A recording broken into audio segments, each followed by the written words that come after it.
Hello everyone, back again with movie and tune recap. Today, I'm going to explain an Irish psychological horror film from 2021, titled You Are Not My Mother. Spoilers ahead, so watch out and take care. The opening flashback scene shows an elderly woman taking her infant granddaughter into the woods while the baby's mother protests. In the woods, the woman placed the baby on the ground, lights a ring of fire around her, and watches the baby screams. In the present day, the now grown-up baby, Charlotte, lives with her mother, Angela, and her grandmother, Rita Delaney, and Angela's brother, Aaron, lives nearby and visits occasionally. The household is somewhat dysfunctional. Rita is in poor health, Angela is depressed and spends much of her time in bed, and there's barely any food in the house. One morning, while Angela is driving Charlotte to school, she becomes off-minded and nearly hits a horse, but Charlotte quickly takes the steering wheel, preventing an accident. Angela snaps back to reality, apologizes and tells Charlotte, "I can't do this anymore." Charlotte attends a Catholic girls' high school. Though she's academically talented, she doesn't fit in with the other students, who bully her for being socially different. After class, Charlotte gives an assignment to her teacher, a drawing of a demon she saw in a dream.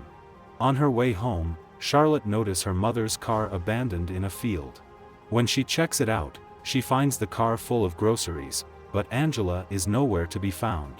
The family reports Angela's disappearance to the police, but they offer little help, and Rita reveals that this isn't the first time Angela has gone missing. Frustrated with the police inability to help, Aaron angrily decides to search for his sister himself. He instructs Charlotte to gather pictures of Angela, and they split up to look for her. On her way to search for her mother, Charlotte comes across her school bullies, Suzanne, Kelly, and Amanda, who are stacking wooden pallets to prepare a bonfire for Halloween. They taunt Charlotte about catching them in the act. Kelly snatched the picture of Angela that Charlotte is holding, and when Charlotte demands it back, Suzanne dares her to smoke a cigarette. If Charlotte can smoke without coughing, she'll get the picture back. Charlotte tries, but she coughs. Kelly begins to laugh and set the picture on fire, but Charlotte quickly intervenes and snatches it away before it's ruined. Frustrated, she continues searching for her mother, but neither she nor her uncle are able to find Angela. Later that night, Charlotte's grandmother makes her a protective token out of twigs and gives it to her, saying it will keep her safe. She reassures Charlotte that Angela will come back home before going to bed. Left alone, Charlotte has a memory of when she was little, her mom carving pumpkins with her, and they shared happy moments. Charlotte enters her mother's room and is startled to see something tied to the bed, covered with a white cloth. When she pulls the cloth back, she's horrified to see her mother beneath it, smiling at her with empty eye sockets, but it turns out to be a nightmare, leaving Charlotte feeling nauseous and shaken. Suddenly, she hears the sound of the front door opening and closing. Drawn by the noise, she heads to the living room and to her surprise, finds her mother sitting there. The next day, Aaron brings home some groceries and prescription medication for Angela, as instructed by the doctor. He tells Charlotte that it might take some time before her mother feels like herself again. However, Aaron soon realizes he forgot to buy one of the prescribed medications. Charlotte offers to go back and get it, and she heads to the clinic. After picking up the medicine, Charlotte notices Suzanne following her. Suzanne tries to apologize, saying she didn't know Charlotte was looking for her mother. When Charlotte asks why Suzanne cares, Suzanne bluntly replies that she doesn't, prompting Charlotte to tell her to leave her alone. Suzanne returns home, where her father questions her about Charlotte and warns her not to talk to her again.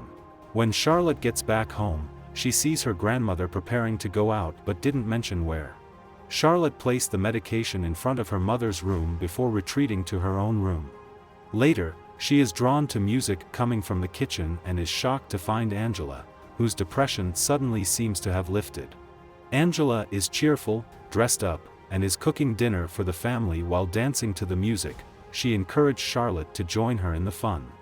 When Rita returns home, she immediately senses something odd about Angela's sudden change in behavior. Suspicious, Rita deliberately knocks over the pot of soup Angela had prepared. With dinner ruined, the family has to settle for the chips Aaron had brought earlier, and throughout the meal, Angela seems detached, barely eating anything, and sits quietly, staring coldly at her mother. Charlotte brings home a permission slip for a school trip and asks her mother to sign it, which Angela does without hesitation. Afterward, Angela suggests that she and Charlotte go on an outing together, just the two of them. However, Erin objects and reminds Angela that she needs to stay home to maintain a healthy routine, as per the doctor's orders. Later, Erin secretly hands Charlotte Angela's credit card, asking her to hide it to prevent Angela from going anywhere, and unbeknownst to them, Angela is eavesdropping on their conversation. That night, Charlotte notices her mother acting strangely in the bathroom. As she watched from the doorway, she's horrified to see Angela forcing her entire hand into her mouth. Startled, Charlotte quickly retreats to her bedroom, trying not to be caught. Moments later, Angela enters Charlotte's room and eerily asks, "Are you awake?" Are you awake? The next day at school, Charlotte submits the permission slip to her teacher, and they have a brief conversation about Angela's recent disappearance.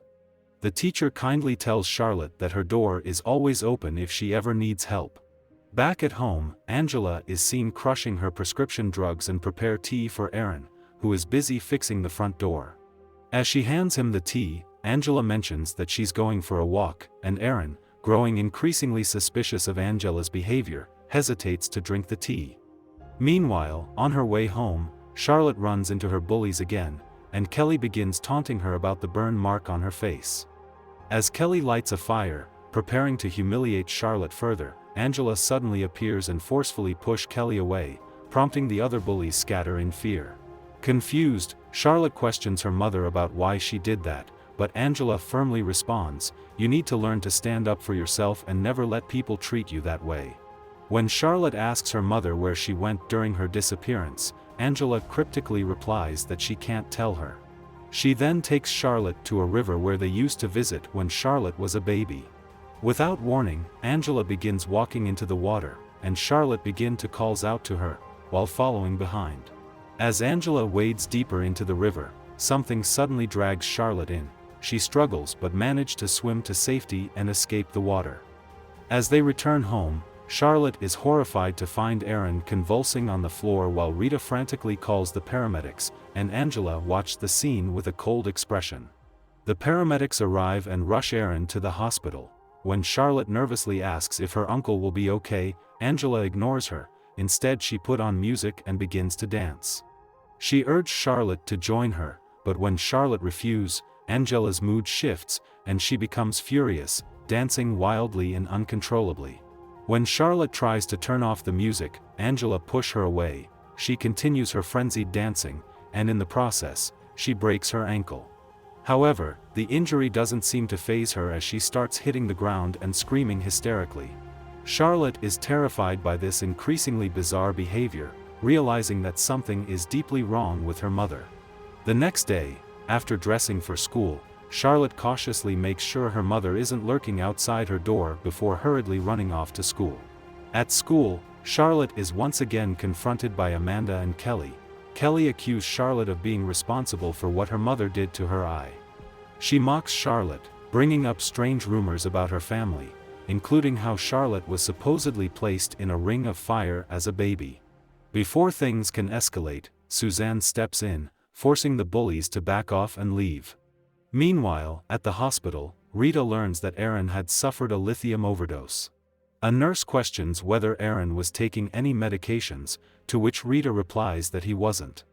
Later, while sitting by her son's bedside, Rita burns one of her lucky twig tokens and places it under his hospital bed, seemingly as a form of protection.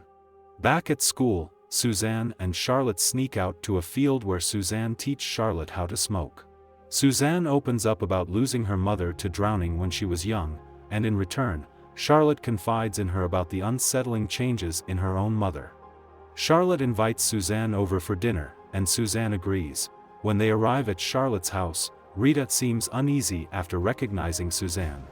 Charlotte tells her grandmother that she invited Suzanne for dinner, but Rita is visibly unhappy and insists on talking to Charlotte alone.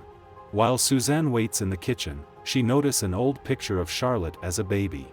As she's looking at it, Angela appears behind her, approaches quietly and touches Suzanne on the shoulder, telling her to leave. Meanwhile, Charlotte and Rita argue in the other room about Suzanne staying for dinner, and Rita is adamantly against it, though she refused to explain why. Their argument is cut short when they see Suzanne suddenly rushing out of the house, clearly frightened. That evening, Rita finally reveals the dark truth about their family's past to Charlotte. She explains that when Charlotte was a baby, Rita realized she had been swapped with a changeling, a supernatural creature taking the place of a human child. To get the real Charlotte back, Rita had to perform a fire ritual, placing the baby near the fire in the woods. This dangerous ritual worked, but Charlotte was left with a small burn on her cheek, and the family had told her the scar was just a birthmark. Rita goes on to say that the Angela they now see is also a changeling, and the only way to save the real Angela is to repeat the fire ritual. Before Charlotte can fully process this disturbing information, they hear a loud thump coming from Angela's room. Alarmed, Charlotte tries to open the door, but it's locked, and Rita warns her that she can't open the door until she believes in the truth about Angela. Though Charlotte pretends to agree, she is determined to help her mother, and when Rita unlocks the door, Charlotte is horrified to see Angela gagged and tied to the bed. Without hesitation, she rushed to untie her mother, but Rita steps in, trying to stop her, but Charlotte shoves Rita aside and slams the door shut. Ignoring her grandmother's desperate protests, Charlotte frees Angela, but soon realizes it is too late that Rita had been telling the truth all along. This isn't the real Angela. Suddenly, the door bursts open and Angela forces Charlotte back into the room, and moments later, terrifying sounds of a struggle between Angela and Rita echo through the house. While feeling helpless in her room, Charlotte is visited by the ghost of Rita, who appears briefly and whispers a single word into her ear: "Burn it." The next morning, Charlotte goes downstairs and is horrified to find Rita sitting lifeless in a chair, clearly dead.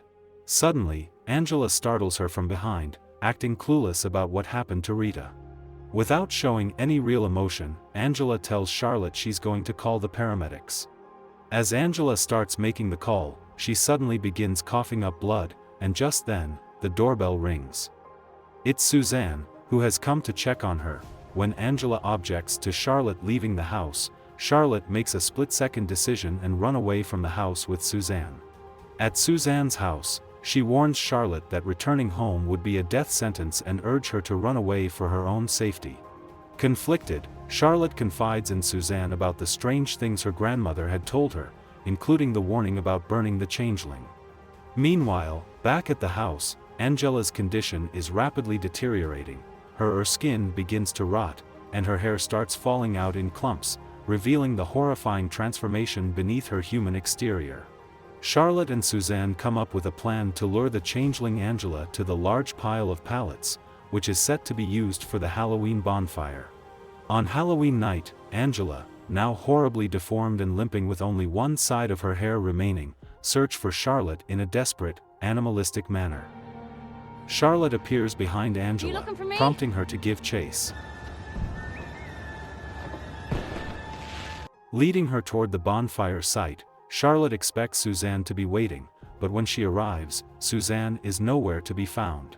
Instead, Charlotte is confronted by her school bullies, led by Kelly, who have been waiting for her. The bullies force her into the unlit bonfire pile and cruelly pour petrol on the pallets. As Kelly prepares to set it on fire, they are suddenly frightened off by the sight of the grotesque, fully deformed changeling Angela. Now alone, Charlotte faced the horrifying creature that used to resemble her mother. Angela taunts Charlotte, mocking her for being alone, having no friends, and no family left.